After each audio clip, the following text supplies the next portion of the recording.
मेरा नाम डॉक्टर जानकी है। एक दिन की बात है, मैं अपने हॉस्पिटल के कैबिन में बैठी हुई थी कि मुझे बाहर किसी शोर की आवाज सुनाई दी। मैंने बाहर आकर देखा तो एक नौजवान लड़की थी जिसने अपना चेहरा मास्क से ढका हुआ था। वह मेरी असिस्टेंट से लड़ रही थी, उसे कह रही थी कि मुझे डॉक्टर जानकी से मिलना है। मैंने अपनी असिस्टेंट को कहा कि इसे 2 मिनट के लिए मेरे कैबिने में भेज दो। लड़की अच्छे खासे घराने से लग रही थी, काफी पढ़ी लिखी भी मालूम हो रही थी। बोलिए क्या बात है, मैंने सख्ती से कहा तो कहने लगी, डॉक्टर मुझे गलत मत समझिएगा, मैं जानती हूँ कि इस तरह मुझे हॉस्पिटल में नहीं आना चाहिए, मगर मुझ पर यकीन कीजिए मैं बहुत जरूरतमंद हूँ, बल्कि यूँ कहिए कि मैं बेघर हूँ, बेसहारा हूँ, मुझे आपके हॉस्पिटल में नौकरी की जरूरत है। लड़की ने कहा तो मैं सोच में पड़ गई, मैं आपको ऐसे कैसे नौकरी दे दूँ। यह एक बहुत ही संवेदनशील इलाका है। हमारे हॉस्पिटल में हजारों औरतें और मर्द बीमार आते हैं, उनकी देखभाल की जिम्मेदारी मेरी है। मैं आप पर कैसे यकीन कर लूं। इतना सुनकर वो खामोश हो गई और बोझल कदमों के साथ बाहर की तरफ चल पड़ी। मुझे उसकी हालत देखकर तरस भी आ रहा था और दिल में एक डर भी था। थोड़ा सोच विचार करने के बाद मैंने उसे तुरंत वापस बुलाया और कहा कि अच्छा आप अपने बारे में बताएं और चेहरे से मास्क हटाकर अपना चेहरा दिखाएं। इतना सुनते ही उसके ऊपर जैसे कई रंग आए और गुजर गए। फिर उसने यह कहते हुए मना कर दिया कि मुझे मास्क ही लगाए रहने दे, क्योंकि डॉक्टर आप तो जानती हैं कि इस समय कितनी बड़ी बड़ी बीमारियां जन्म ले रही हैं, जिससे सारी दुनिया परेशान है, और वैसे भी गवर्नमेंट की तरफ से मास्क अनिवार्य है। मैं उसकी इस अच्छाई और कानून को फॉलो करने की जिम्मेदारी को देखकर इम्प्रेस हो गई। वह बहुत मायूस लग रही थी। मैंने कहा अच्छा चलो एक काम करो, मैंने नर्स को बुलाकर कहा कि इसे नर्स की असिस्टेंट के तौर पर यहाँ नौकरी दे दो। वह मेरा धन्यवाद करते हुए नहीं थक रही थी। मैंने उसे कहा कि तुम मुझसे 1 महीने की एडवांस सैलरी भी ले लो और हॉस्पिटल के साथ बने क्वार्टर में रहना शुरू कर दो। वह लड़की इस बात पर बहुत खुश हुई थी कि उसे यहाँ नौकरी मिल गई है। अगले 2 दिनों में आश्चर्यजनक चीजें हुई, मुझे मेरी नर्स ने बताया। आने वाली नई लड़की बहुत समझदार है, उसे सभी दवाइयों के नाम याद है और मरीजों का खास ख्याल भी रखती है। इस बात ने मुझे काफी हैरान किया। मुझे अभाया पर यकीन आ गया कि वह वाकई पढ़ी लिखी है, लेकिन हालात की मारी है। उसकी काबिलियत से प्रभावित होकर मैंने उसे अपने कैबिन में बुलाया। उसने अपना चेहरा ढका हुआ था और उसकी आंखें झुकी हुई थी। मैंने उसे बैठने को कहा तो वो यूं ही नजर झुकाकर मेरे सामने बैठ गई जैसे यह मुझसे कुछ छुपाना चाह रही हो। अभाया तुम तो बड़ी कमाल की निकली, तुम्हें दवाइयों के नाम कैसे याद है? मैंने दिलचस्पी से पूछा। जी मैम, मैंने मेडिकल की पढ़ाई की हुई है। एमसी के बाद मेरा सिलेक्शन हो गया था। क्या वाकई? मैंने हैरत से पूछा। जी हाँ, लेकिन फिर वो मेरे सवाल पर चुप हो गई। उसके बाद मैंने उससे लाख पूछा, लेकिन फिर उसने किसी बात का जवाब नहीं दिया। बहरहाल मुझे चुप ही रहना पड़ा। अभाया यहाँ संतुष्ट थी, मरीज उससे खुश थे, मेरे लिए यही बहुत था। लेकिन इस सब के बावजूद अभाया की हरकतें अजीब सी होती जा रही थी। मैं जब उसे देखती वह महिला वार्ड में मौजूद होती और किसी न किसी प्रेग्नेंट औरत के साथ बातें कर रही होती। उसका यह व्यवहार मुझे शक में डाल रहा था। फिर उसके चेहरे पर हर समय मौजूद मास्क भी एक सवालिया निशान बनकर रह गया। आखिर वह हर समय अपना चेहरा छुपाकर क्यों रखती है? हालांकि जिस वार्ड में वह काम करती थी वहाँ पर तो सिर्फ गर्भवती महिलाएं थी और वहाँ मर्दों का आना जाना भी सख्ती से मना था। ऐसे में गर्भवती महिलाओं के वार्ड के अंदर हर समय अभाया का चेहरा छुपाना मेरी समझ से बाहर था। मैंने कई बार उससे इशारों में मास्क हटाने की बात की तो उसने बुरा मान लिया, कहने लगी कि आप मुझ पर शक करती है। हालांकि ऐसी कोई बात नहीं थी, लेकिन अभाया का व्यवहार अब ऐसा ही था। उस पर शक किए बिना चारा ही नहीं था। लेकिन फिर भी मैं चुप रही कि कहीं उसे बुरा ना लग जाए। यह सब ऐसे ही चलता रहा कि एक दिन एक अजीब बात हुई जिसने अभाया की हकीकत सबके सामने खोल कर रख दी। अभाया मुझसे डरती थी कि कहीं मैं उसे जॉब से ना निकाल दूं। मैं एक दिन महिला वार्ड का राउंड लगा रही थी कि अभाया को एक औरत से बातें करते पाया। मुझे उसकी यहाँ पर मौजूदगी अजीब सी लगी। मैंने उससे पहले उसे एक काम और दिया था कि पहले उस काम को पूरा करे, मगर वह यहाँ इस औरत के साथ बैठकर गप्पे मार रही थी। तभी मैंने चिल्लाकर उसका नाम पुकारा तो वह डर के मारे कुछ इस अंदाज में पीछे मुड़ी के जल्दी में उसका मास्क उसके चेहरे से सरक गया और यह देखकर वार्ड में मौजूद सभी औरतें की हैरत से आंखें फटी की फटी रह गई। मैं अभाया को जल्दी से वहाँ से बाहर ले आई और अपने कैबिन की कुर्सी पर लाकर पटक दिया। बताओ अभाया, तुमने तो कहा था ना कि तुम गवर्नमेंट रूल को फॉलो करने की वजह से अपना चेहरा छुपाती हो, लेकिन ये सब क्या है? मुझे सच बताओ कि तुम्हारी हकीकत क्या है, वरना मैं तुम्हें अभी और इसी वक्त पुलिस के हवाले कर दूंगी और मैं नहीं चाहती कि वह अपने तरीके से तुमसे पूछताछ करे। नहीं मैंने आपको धोखा नहीं दिया। मैं अपनी पूरी कहानी सुनाती हूँ। आपको जरूर यकीन आ जाएगा क्योंकि आप एक डॉक्टर है और एक औरत है, और वह सर झुकाकर अपनी कहानी सुनाने लगी। शायद आपको यकीन न आए, मैं जिस घर में पैदा हुई थी वहाँ पर बेटों से ज्यादा बेटियों को ज्यादा अहमियत दी जाती थी। लेकिन इस बात पर नहीं कि बेटी घर की लक्ष्मी होती है, बल्कि इस वजह से कि हमारे खानदान के लड़के अक्सर निकम्मे होते हैं। घर के खर्चे भी वहाँ औरतें ही पूरे करती हैं।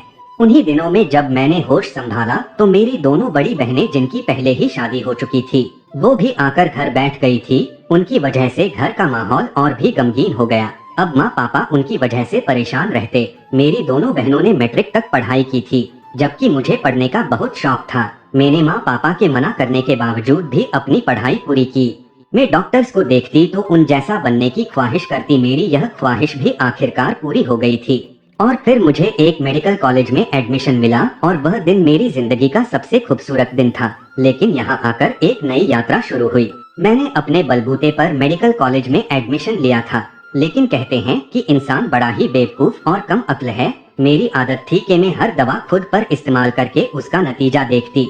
इसलिए मुझे खुद पर बहुत गर्व होता था कि मैं इंसानियत के लिए खुद को कुर्बान कर रही हूँ। मगर मैं यह नहीं जानती थी कि मेरी जिंदगी में यह आदत कहर बनकर टूटेगी।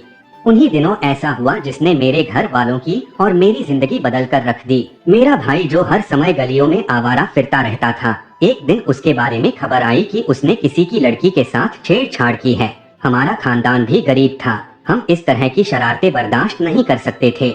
यह सब पता चलने पर पापा ने भाई से पूछा तो वह साफ मुकर गया। कुछ दिन के बाद हमें खबर मिली कि भाई को पुलिस उठाकर ले गई है। अब थाने पहुँचे तो पता चला कि मेरे भाई ने लड़की की इज्जत पर हमला किया है। लेकिन सच ना जाने क्या था, लड़की वालों की एक ही मांग थी कि हम लड़के को किसी भी हालत में माफ नहीं करेंगे। अगर जेल से छूट भी जाएगा तो गोली से उड़ा देंगे।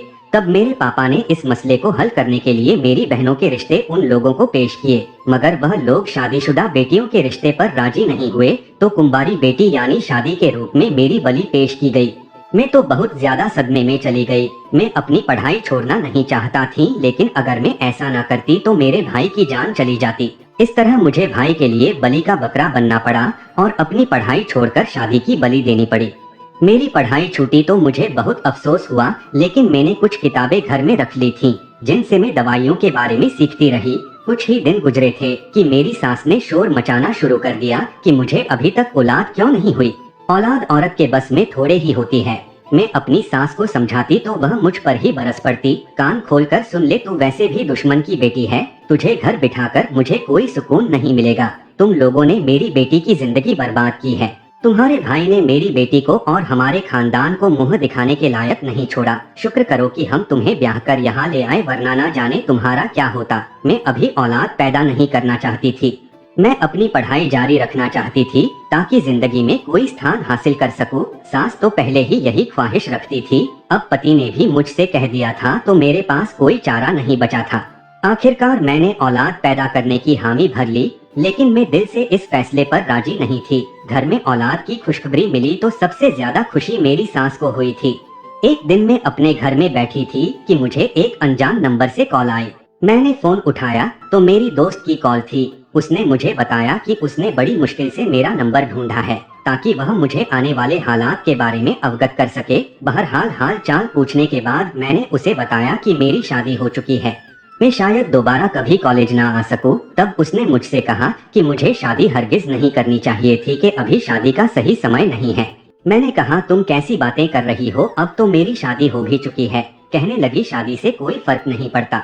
अगर तुम्हें अभी बच्चे नहीं हुए हैं तो अभी के अभी इस व्यक्ति से जान छुड़ा लो, तुम हॉस्टल में आ जाओ, मैं तुम्हारी मदद करूंगी। मैंने ऐसा ही किया। अपनी सहेली के कहने पर घर वालों से जिद शुरू कर दी कि मैं अब यहाँ नहीं रहना चाहती। मेरे पति ने मुझसे कहा कि जब तक मेरा बच्चा पैदा नहीं हो जाता तुम कहीं नहीं जाओगी। इस बात पर मैं बहुत दुखी हुई। अब मुझे गर्भवती हुए 3 महीने गुजर चुके थे और अब यहाँ से जान छुड़ाना भी नामुमकिन था। तभी मुझे मेरी दोस्त ने कहा कि मुझे एक खास तरह की गोलियां इस्तेमाल करनी चाहिए ताकि बच्चा वक्त से पहले पैदा हो जाए। और मेरी जान छूटे में अपने मकसद में इस कदर खुदगर्ज हो चुकी थी कि मैंने अपने बच्चे का भी ख्याल नहीं किया कि उस मासूम पर क्या बीतेगी। अपनी सहेली की बताई हुई गोलियां मैंने खाना शुरू कर दी। उन गोलियों से और कुछ तो ना हुआ, मेरे बच्चे की ग्रोथ खराब हो गई। बच्चा अपने वक्त पर ही पैदा हुआ तो मैं सुलगती ही रह गई। अब कॉलेज में भी मेरा एडमिशन मुमकिन नहीं था। मैं ना इधर की रही और ना उधर की। 9 महीनों के बाद मैंने एक प्यारे से बच्चे को जन्म दिया तो पूरे खानदान में कोहराम मच गया कि बहू ने एक अजीब सा बच्चा पैदा किया है। उसकी टांग पर फालतू गोश्त लगा हुआ था जिससे लगता था कि मेरे बेटे की 3 टांगे हैं और यही बात पूरे खानदान में मशहूर हो गई। तो घर वाले मेरे बच्चे को मनहूस और ना जाने क्या क्या कहने लगे। यह सब मेरे लिए ना काबिले बर्दाश्त था, मगर फिर ऊपर वाले ने मेरे बेटे पर जल्द ही रहम किया और उसी मुसीबत की हालत में उसे अपने पास बुला लिया। मेरा बच्चा जब यह दुनिया छोड़कर गया तो मुझ पर एक लेबल लग गया कि मैं मनहूस हूँ। एक दिन मेरी सास को ना जाने किसने मशवरा दिया कि मुझे एक हकीम के पास लेकर जाएं। उससे मेरा इलाज भी हो जाएगा और दोबारा बच्चा भी जल्द पैदा होगा। मेरी सास मुझे उस हकीम के पास ले गई। उसने मुझे एक जड़ी बूटी दी और कहा कि मुझ पर किसी बुरी आत्मा का साया है, तभी तो इसकी हालत ऐसी हुई है। डॉक्टर, आप मुझे गलत मत समझे, मैं मर्द नहीं हूँ, मैं भी तुम्हारी तरह ही एक औरत हूँ। यह जो बाल आप मेरी ठोड़ी पर देख रही है, यह मेरे द्वारा खुद पर ही तरह तरह के एक्सपेरिमेंट करने का नतीजा है। मेरे पति और ससुरालियों ने इस मुश्किल वक्त में मेरा साथ ना दिया, बल्कि इस मुश्किल घड़ी में खुद अपना रास्ता बचाकर वहाँ से निकल गए। इस बात से मुझे बहुत दुख पहुँचा। माँ बाप के घर भी नहीं जा सकती थी। आखिरकार चलते चलते आपका हॉस्पिटल नजर आ गया। यहाँ आकर मैं अपनी किस्मत आजमाना चाहती थी। यहाँ मैं आपके पास आ गई और आपका धन्यवाद किया क्योंकि आपने मुझे मेरा चेहरा देखे बिना ही मेरी मजबूरी जानकर मुझे नौकरी पर रख लिया। लेकिन मेरा यकीन कीजिए, मैंने आज तक किसी गलत नियत से किसी औरत से बात नहीं की। मैं तो इन सब का ख्याल रखती हूँ। मैं जानती हूँ जो कुछ मेरे साथ हुआ वह किसी और के साथ भी हो सकता है। यह कहकर अभावा चुप हो गई और फिर मैं उसका चेहरा देखने लगी। उसके चेहरे पर काफी बाल थे, बिल्कुल किसी मर्द से कम नहीं लगती थी। मुझे उस पर बहुत तरस आया। मैं जानती थी कि वह जल्द ही सीख जाएगी क्योंकि इससे पहले भी वह मेडिकल की पढ़ाई हासिल कर चुकी थी। मैंने उसका इलाज भी करवाया। 6 महीने के लगातार इलाज से वह ठीक हो गई। मैंने उसे मेडिकल कॉलेज में दोबारा एडमिशन भी दिलवाया। अब हाया की जिंदगी बदल गई है और अब वह मेरे हॉस्पिटल में एक नर्स नहीं बल्कि एक डॉक्टर की हैसियत से काम करती है। किसी ने सच ही कहा है कि जिनकी लगन सच्ची हो उन्हें अपनी मंजिल मिल ही जाती है। तो दोस्तों, आशा करता हूँ कि ये कहानी आप लोगों को अच्छी लगी होगी, तो इसे लाइक करें और हमारे चैनल को सब्सक्राइब करें। धन्यवाद।